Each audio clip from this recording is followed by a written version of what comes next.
सुबिलास, आपको किसी ने दिल से याद किया है, please pick up the phone.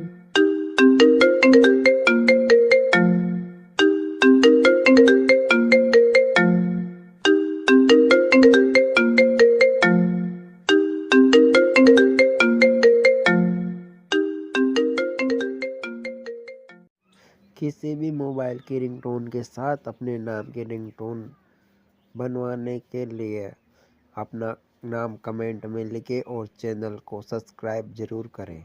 आपको रिंगटोन अच्छी लगी हो तो चैनल को सब्सक्राइब जरूर करें, वीडियो को लाइक करें और ऐसे ही रिंगटोन बनवाने के लिए कमेंट करें। Thank you.